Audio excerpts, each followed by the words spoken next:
approach it, you should have, I mean, it's okay, of course, but you should also really be approaching how you enter the market and make sure you get good at your entries on your replay. If you go and replay a full day, and you don't even have to take liable setups, just practice your entries and exits consistently and getting good at it and where you might want to take profit. If I enter right here, I'm going to want to take profit right in here just on the fact I know there's sellers right there. I can see it. It's right here. Uh, like what the short, I knew that there were buyers right here, and I did not take profit here. And then before you know it, because it's the NQ, it shot right back up. These guys got in there, and before you know it, I'm already at a stop out. I was not quick enough on my exit right here. And you also, but if you can pay attention to the way that you enter and execute your trades, very, having that edge, just that's an edge of its own. Just trying to get in and not know where you're going, you could be in trouble. I don't know. Did that answer the question? Yes. So the next question, actually, there was a number of questions that kind of all related to the same thing, which is, can you go over again a review of how you use the momentum and the cycles together to decide to enter a trade? Yes, there's different ways. I've been doing it so long that I found different ways that things that I like to see, but there are particular setups. Right here is a bread and butter counter trend right here that is high probability. You can see how the faster momentum has went above the slower momentum, came back down. It has cycled down. It stays above. Right here is a bread and butter trade right here. Okay, going along. This is a perfect setup right here. The 10 crosses over here, but it goes up too far. The power of the market has taken it up too far, so when it recycles right here, it's going to be a little bit more trouble. So you like to see, on a bread and butter setup, you like to see, let's see if we can find one over here. Well, let's just use today's. But you see how you see how high the momentum is on the slower moving average. The faster moving average has came down, showing the pullback all the way down to a great area where there's buyers, a support of the 50, and the higher momentum is still way above the zero line. That is a great long setup right here to take back up.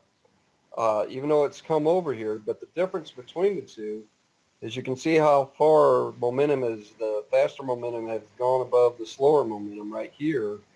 That distance, I don't like to see that when we get a cycle. I don't like to see it get that high. So I would not take this setup right here if there was one. But that's bread and butter there. Right here is a good one. Momentum is still way above zero, both of them. It is cycled down, and that's just picture perfect. Anytime you see anything above zero, if you see the slower moving average above zero, you always have to have, you can have a long setup in mind when it cycles, unless this thing is just really angling down hard, and you see a lot of push down. But if you get down to the 50 and it's like this or anything else, uh, that is a valid long setup right here. Another one, valid. Everything's above zero. It's cycled down. You don't see a whole lot of strength to the downside. Uh, this is a valid setup. Even going into a floor trader pivot, you can see how strong momentum is right here.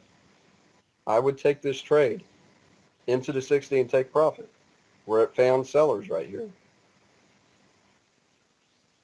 Right here, it broke above the 60 minute 50 moving average, which is significant. It's come down, tagged it. Everything's still above zero, even though we got some short-term play here. or short-term uh,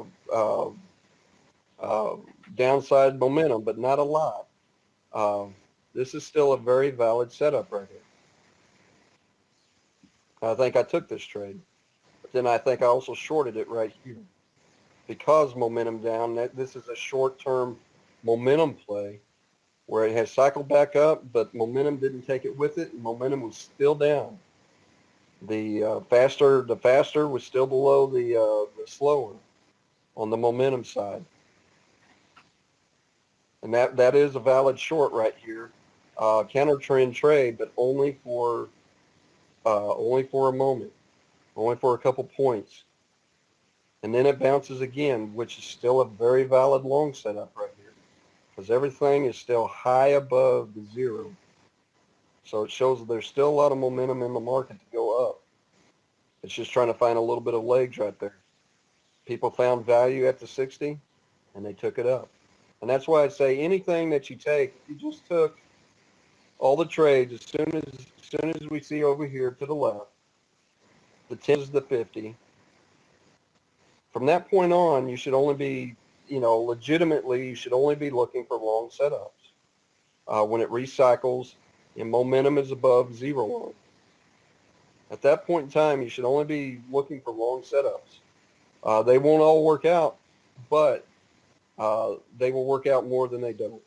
So, and anytime it sets and recycles, you can just take those plays. But the best plays to take are the ones at the very beginning of that new trend. They will be your strongest.